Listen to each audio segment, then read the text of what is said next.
अस्सलामुअलैकुम cafe students, कैसे हैं आप सब? खैरियत से हैं? ठीक हैं?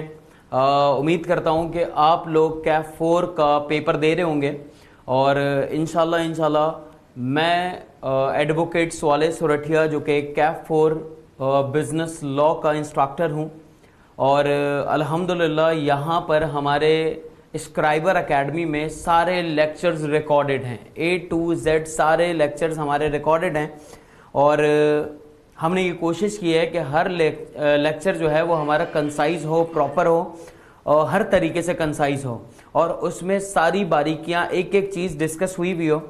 तो आपको इस कैफ 4 के बारे में कुछ चीज़ें बता दूं कि कैफ 4 के अंदर हमारे पास क्या क्या चीज़ें हैं। मैं यहाँ पे अपना नाम लिख देता हूँ पहले, दैट इज एडवोकेट स्वाले सोरठिया। अच्छा, मैंने LLB किया है, ACCA किया है, पेफा किया है, मास्टर्स किया है इकोनॉमिक्स में और मैं करंटली LLM के अंदर एनरोल्ड हूँ। ये तमाम चीज़ें हैं अब तक मेरे बारे में। और अदर दैन दिस क्वालिफिकेशन, मैं जो है मेरा, अगर आप एक्सपीरियंस मालूम करें तो मैं एक कॉलेज का प्रिंसिपल हूँ, ठीक है।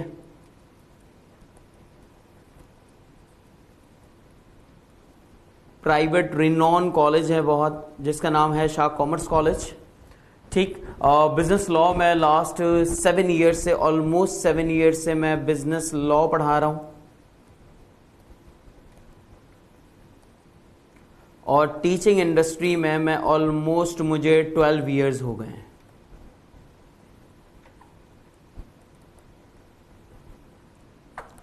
That's all about me. और एक और चीज़ जो कि मैं बताना आपको भूल गया हूँ, ICMA के अंदर मेरा 100% रिजल्ट रहा है, जो कि आज तक रहा ही नहीं है। तो ICMA में अल्हम्दुलिल्लाह 100% रिजल्ट रहा है और पिछले साल जो है वो मुझे अवार्ड मिला है बेस्ट टीचर का थ्रू आउट पाकिस्तान। तो ये सारी चीज़ें हैं। कैफ 4 में अगर आप देखें तो कैफ 4 को पास करना इसलिए आसान है क्योंकि अगर स्टूडेंट ने प्रॉपर क्लासेस ली हैं तो ये पेपर पास हो सकता है। सर, ये पेपर फेल होने के लिए आपको मेहनत ज्यादा करनी पड़ेगी, पास होने के लिए मेहनत उतनी ज्यादा नहीं करनी पड़ेगी। कम मेहनत करेंगे तब ये पेपर इंशाल्लाह आपका जो है वो पास हो जाएगा। लेकिन सर, कौन सी ऐसी चीजें हैं जो कैफ 4 का पेपर जो है वो हमारा रोक देती हैं? हमें कुछ चीजें बता दें। पहली चीज, सर स्टूडेंट जो है वो सेलेक्टिव स्टडी करके जाता है। जब भी कभी स्टूडेंट सेलेक्टिव स्टडी करके जाएगा, सर फोकस्ड होकर नहीं जाएगा। तमाम चीजें डिस्कस कर की हुई हो, तमाम चीजें उसने पढ़ी हुई हो, तमाम चीजें उसने सॉल्व की हुई हो, पेपर निकल जाएगा। Don't go for selective study. दूसरा, सर स्टूडेंट जो है वो एग्जामिनेशन से पहले एग्जामिनेशन की तैयारी नहीं कर पाता। कैसे तैयारी नहीं कर पाता? सर सारी चीजें की हैं, सारे कॉन्सेप्ट है, सब कुछ है उस बच्चे के पास। बस मसला क्या होता है, जब ये एग्जामिनेशन के अंदर बैठता है ना, तो वहां जो 15 मिनट्स हैं, सर वो 15 मिनट्स की टाइम मैनेजमेंट उसको समझ नहीं आती कि मैंने 15 मिनट्स में करना क्या है। मैं आपको बता देता हूं कि आपने स्टार्ट की 15 मिनट में क्या करना है। फर्ज करें ये आपका क्वेश्चन लिखा हुआ है, क्वेश्चन नंबर 2, क्वेश्चन 3, क्वेश्चन 4, 5, 6, 7, इस तरह से आपके क्वेश्चंस लिखे हुए हैं। अब आपने क्वेश्चन रीड करके पहले ही इस बात को अंदाजा लगा लेना है कि आपने सबसे पहले क्वेश्चन कौन सा करना है। तो आपने अपने पास निशान लगा लिया कि भाई ये मैंने नंबर 1 पे करना है, ये मैंने दूसरे नंबर पे करना है, ये मैंने तीसरे नंबर पे करना है। ये आपकी प्लानिंग होगी। जब आपकी प्लानिंग हो जाएगी तो सर ये जरूरी नहीं है कि सारी चीजों की प्लानिंग आप एक साथ कर लें, लेकिन जितना पॉसिबल है उतनी आप प्लानिंग कर लें। इससे आपको यह पता लग जाएगा कि आपको 15 मिनट गुजारनी कैसे और अगले 3 घंटे आपके कैसे गुजरेंगे। एग्जामिनेशन का जो 1 घंटा है सर, वो 1 घंटा बहुत इंपॉर्टेंट है, बहुत इंपॉर्टेंट है। 1 घंटा स्टार्ट का 1 घंटा, वो 1 घंटा इंपॉर्टेंट कैसे होगा, इसको हम और ज्यादा अपने लिए फ्रूटफुल कैसे बनाएंगे, ये आपको जरा मैं बता दूं।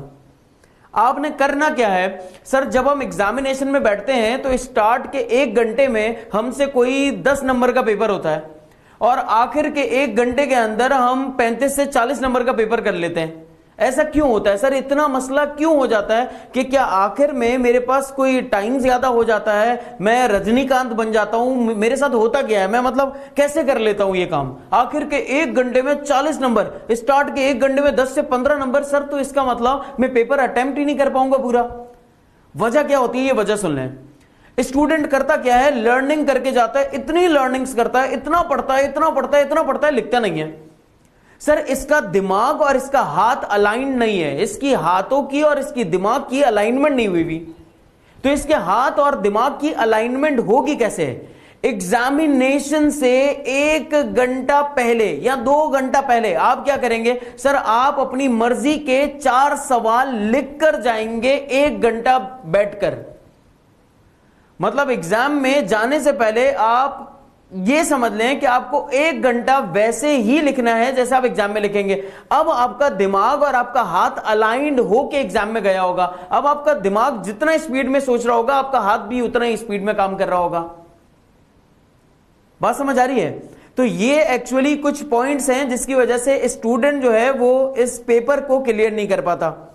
और मजे की बात क्या है इस पेपर के अंदर सर? इस पेपर में अगर देखा जाए तो सबसे पहले क्वेश्चन नंबर 1 होता है जिसे हम कहते हैं एमसीक्यूज। इसमें सबसे पहले एमसीक्यूज आते हैं सर। एमसीक्यूज कितने मार्क्स के हैं? ये ऑलमोस्ट आपके 15 मार्क्स के एमसीक्यूज हैं, ऑलमोस्ट 15 मार्क्स के, ठीक है ना। अब सर ये 15 मार्क्स के जो हमारे एमसीक्यूज हैं, इसमें 1 नंबर का एमसीक्यूज भी हो सकता है, इसमें 1.5 नंबर का भी हो सकता है, और इसमें पिछले से पिछले अटेम्प्ट में सर 2 नंबर का एमसीक्यूज भी पूछा आपसे। इसका मतलब कि एग्जामिनर की मर्जी है कि आपको पूरे 15 एमसीक्यूज दे दे, आपको 17 एमसीक्यूज दे दे, लेकिन देगा 15 नंबर के अंदर से। फिर एग्जामिनर और आपके साथ क्या करता है, जैसे क्वेश्चन नंबर 2 है, क्वेश्चन नंबर 2 के अंदर A, बी के अंदर 1, बी के अंदर 2, अब ये इतने सारे पार्ट्स बना बना के एग्जामिनर आपको देगा सर। इसका मतलब कि ऑलमोस्ट कोई 20 to 25 parts other than MCQs, MCQs के अलावा 20 से 25 पार्ट्स होंगे आपके पास। तो सर ये अटेम्प्ट कैसे होंगे? इसके लिए आपको टाइम मैनेजमेंट पहले से सीखनी होगी, और वो आप सीखेंगे कैसे? ऑब्वियस बात है, जब आप हमारे साथ रहेंगे तो हम आपको ये सारी चीजें सिखाते रहेंगे कि आपने जो है वो इन पार्ट्स को अटेम्प्ट करने की टेक्निक्स क्या होंगी। और इंशाल्लाह आप 10 से 15 मिनट पहले, 10 मिनट पहले आप ये पेपर इंशाल्लाह खत्म कर देंगे इंशाल्लाह। तो ये कुछ इस पेपर के मसले मसाइल हैं, ठीक है, कि इसमें एक तो पार्ट्स बहुत ज्यादा होते हैं, फिर ये पेपर सिनेरियो बेस्ड भी होता है। लेकिन अगर आप लास्ट अटेम्प्ट देखें तो एग्जामिनर ने सिनेरियो बेस से अपना हाथ कुछ हटा दिया है। अब जरा ये समझते हैं कि सर एग्जामिनर किस तरीके का आपसे सवाल पूछने की कोशिश करता है। यहां देखते हैं एग्जामिनर करता क्या है सर। कुछ ऐसे क्वेश्चंस हैं जो कि सिंपल रट्टा बेस्ड क्वेश्चंस हैं, नॉलेज बेस्ड क्वेश्चंस हैं।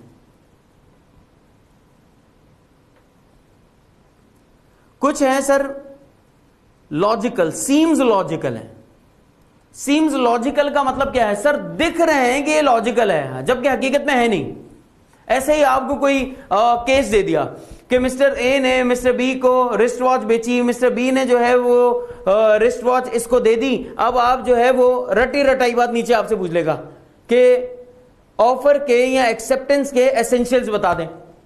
तो आपने क्या करना है, जब भी कभी सर सीम्स लॉजिकल वाला सवाल है, सीम्स लॉजिकल मतलब लग रहा है कि लॉजिकल है, हकीकत में है नहीं।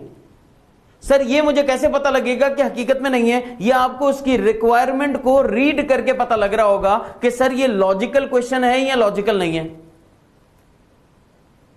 तो हम क्या करेंगे सर, एग्जामिनर ने इतनी मेहनत की है, उसने नाम लिखे होंगे अस्मा, आरिफ, इफ्तिकार, नवाब, नोमान, कुछ भी सर, इतनी उसने मेहनत करके नाम ढूंढे हैं। तो आप क्या करेंगे, आप उस नाम से सिर्फ कनेक्ट करते जाएंगे अपने रटे रटाए पॉइंट्स को। यह है सिंपल सी बात। सर तीसरा क्या होता है? तीसरा है हमारे पास जिसे हम कहते हैं लॉजिकल। सर सिर्फ और सिर्फ लॉजिकल होगा, यहां पर सिर्फ लॉजिक्स होंगी, ठीक है ना। अब इसको अटेम्प्ट करने की कुछ टैक्टिक्स हैं। नॉलेज बेस बिल्कुल रटा रटा है, आपने देखा कॉपी दिमाग में आपके कॉपी होगा, वो जाके आप एग्जामिनेशन की कॉपी के ऊपर पेस्ट कर देंगे, बस और कुछ नहीं करना आपने। सीम्स लॉजिकल में आपको क्या करना है सर, वही रटी रटाई बातें, लेकिन उसने जो नाम कैरेक्टर जो चीजें दी है उससे आपको बस कनेक्ट करना होगा।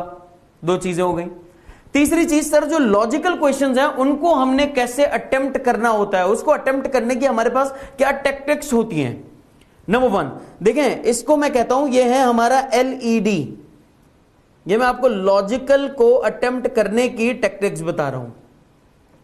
LED, LED जो हमारे घरों में होती है sir. L law, explanation, decision.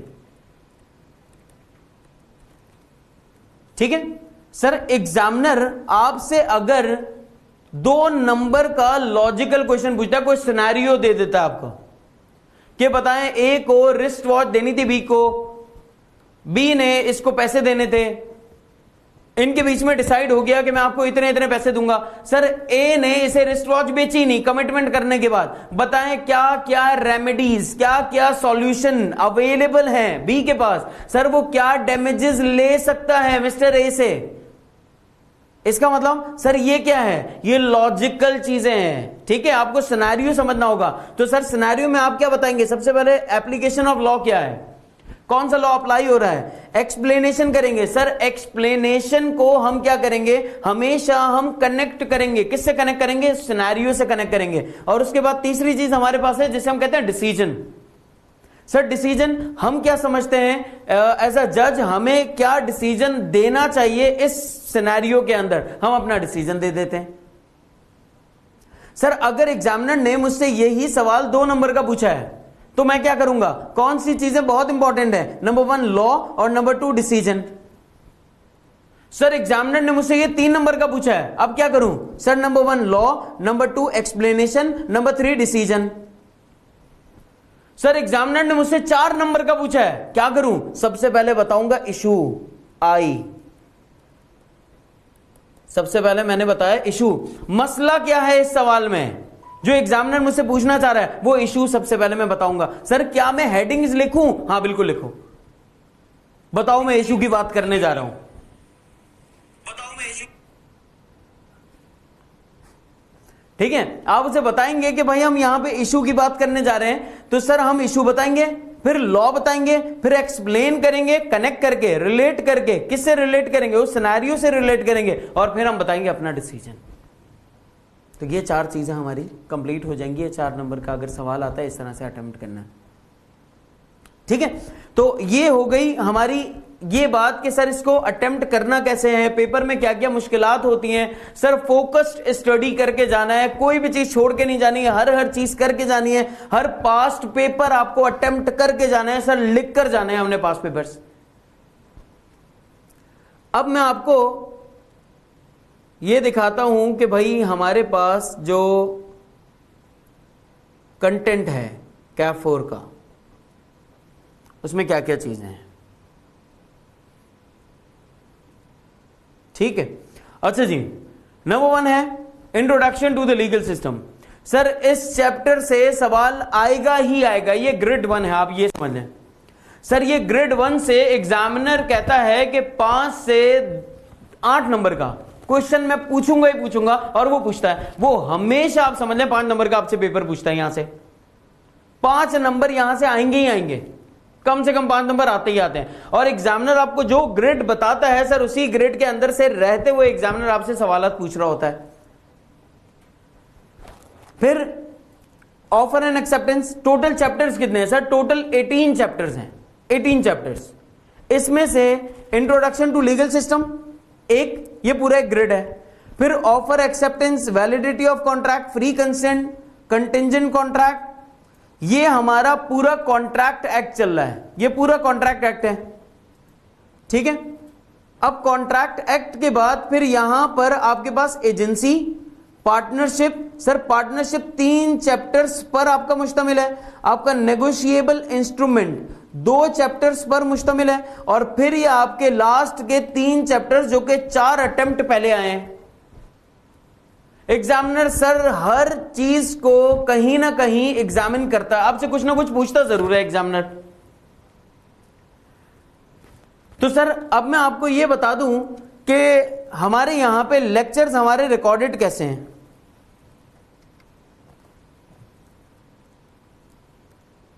हमने किस तरीके से जो है वो स्क्राइबर एकेडमी में अपने लेक्चर्स रिकॉर्ड करवाए हुए हैं। आप स्क्राइबर एकेडमी के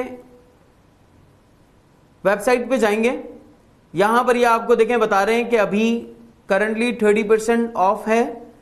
और मैं आपको कोर्स की डिटेल यहां पे बताऊं,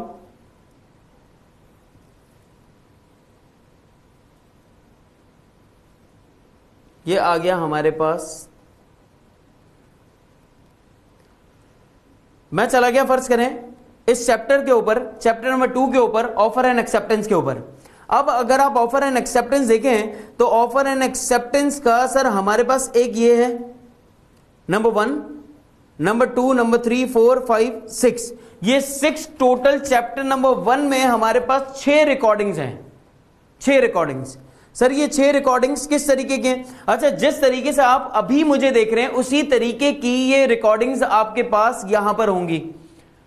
सर इन रिकॉर्डिंग्स में और दूसरी रिकॉर्डिंग्स में फर्क क्या होता है?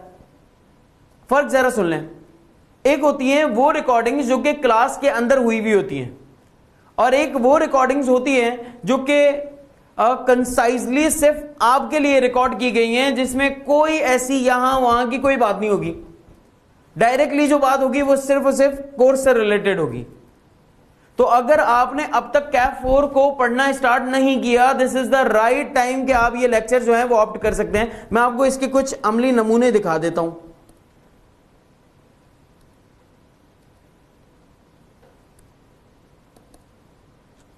क्यों नहीं चल रहा?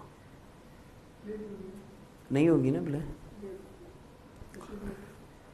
अच्छा देखिए, ये आप वहां पे जाइएगा, ये वैसे आप प्रीव्यू कर सकते हैं। मेरे ख्याल से कुछ इसमें कोई 5-7 लेक्चर्स जो हैं वो डेमो लेक्चर्स हैं।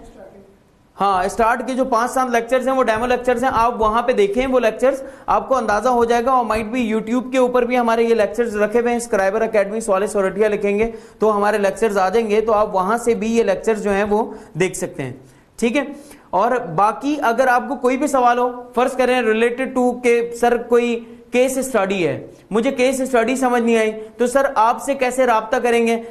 मुझसे राब्ता करने के लिए मैं आपको अपना यहां पे नंबर बता देता हूं, तो आप वहां पे मुझसे राब्ता कर सकते हैं।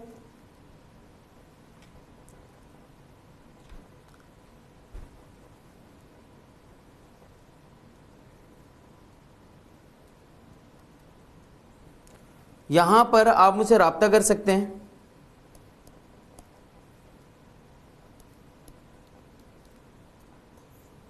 ठीक है। और आपकी जो स्क्राइबर एकेडमी है वो आपके लिए पूरा एक व्हाट्सएप ग्रुप बना देगी। आपको कोई भी मसला होगा आप वहां पर मुझसे मालूम करेंगे, मुझसे पूछेंगे। इंशाल्लाह मैं आपको जो है वो कोशिश करूंगा कि टाइमली बेसिस के ऊपर आपको रिप्लाई कर सकूं, आपको रिस्पॉन्स कर सकूं इंशाल्लाह। और अगर आप लोगों के कुछ सवालात हैं, आप लोग कोई सवाल पूछना चाहते हैं मुझसे related to past papers, related to content, related to कोई भी चीज कि सर इसके फेलियर की वजह क्या है, इसको पास करने का आसान तरीका क्या है, एक ही तरीका है, पढ़ना स्टार्ट कर दें बस। बहुत ही आसान सा एक तरीका है। अगर आप लोगों का कोई सवाल है तो आप उसे मालूम करें, मैं आपको इसका जवाब दे देता हूं।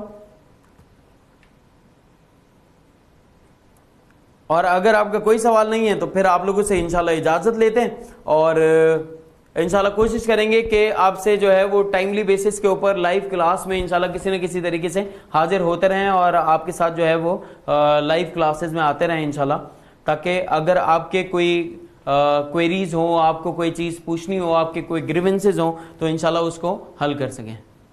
ठीक है जी, thank you so very much, stay blessed, wish you all the very best, खुश रहें। और आप मेरे लेक्चर जाके जो है वो स्क्राइबर एकेडमी से देख लें, और आप YouTube पे भी जा के देख सकते हैं। स्क्राइबर एकेडमी के प्लेटफॉर्म से सवाल सोरठिया लिखेंगे तो आपके पास लेक्चर्स आ जाएंगे। टिल देन अल्लाह हाफिज, stay blessed, wish you all the best.